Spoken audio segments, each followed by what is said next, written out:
Hello বন্ধুরা, সবাই কেমন আছেন? আশা করি সবাই ভালো আছেন। তো আজকে আমি একটা ভিন্ন ধরনের ভিডিও নিয়ে চলে আসলাম আপনাদের মাঝে। তো আজকে বিষয়টা হচ্ছে যে আমরা মূলত ফেসবুকে কাজ করতেছি।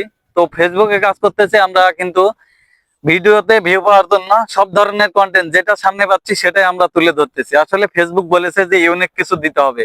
তো ইউনিক তো দিতে হবে, সেটা তো আমাদের ক্যাটাগরির সাথে মিলিয়ে দিতে হবে।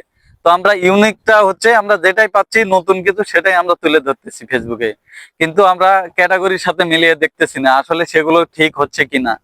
তো ফেসবুকে যারা কাজ করতেছে, বিশেষ করে 4 প্রকার কন্টেন্ট তৈরি হয় ফেসবুকের জন্য। তো 4 প্রকারের কন্টেন্টের জন্য আমরা যে ভিডিওগুলো তৈরি করি সেই ভিডিও তো আমরা এক ক্যাটাগরিতে দিতে পারি না। তো 4 প্রকার কন্টেন্ট, 4 প্রকারের ভিতর 3 প্রকার কন্টেন্ট গুলো আমরা এক ক্যাটাগরিতে দিতে পারি। তো আমি ফেসবুকে যে সমস্ত ক্যাটাগরি আছে সেগুলো একটু ঘাটাঘাটি করেছি এবং সেগুলো নিয়ে আমি একটু অনলাইনে সার্চ করেছি। সার্চ করার পর তারা আমাকে এই অপশন দিয়েছে, মানে ক্যাটাগরি যতগুলো আছে তার ভিতর বেস্ট এই 3টা ক্যাটাগরি। এই 3টা ক্যাটাগরি যারা সিলেক্ট করে রেখেছেন তাদের জন্য একটু সুখবর আছে, আগামী সপ্তাহে আমি একটা ভিডিও নিয়ে আসবো। তো যাই হোক, এটা যেহেতু আমি অনলাইনে তাদের সাথে চার্ট করে পেয়েছি, তারা আমাকে দিয়েছে, তো আমি আপনাদের সাথে একটু শেয়ার করি।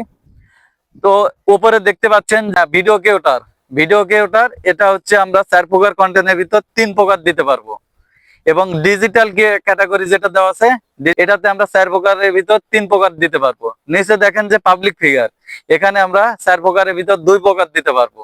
তো কোন কোন গুলো আমরা দিতে পারবো এবং কোনগুলো দিতে পারবো না সেগুলো নিয়ে আমি একটা আগামী সপ্তাহে ভিডিও নিয়ে আসবো। তো আপনারা দেখে আসবেন। তো আপনারা দেখে হয়তো বা অবাক হয়ে যাচ্ছেন যে এটা কোন ধরনের ভিডিও সবুজ দিয়েছে। আসলে সেটা কিন্তু আমি আপনাদেরকে ভালো কিছু জানাবো বলে আমি এই ভিডিও নিয়ে এসেছি। তো আগামী সপ্তাহে নিয়ে আসবো, সেই ভিডিওটা আপনারা দেখে আসবেন। তো সবাই ভালো থাকবেন, সুস্থ থাকবেন।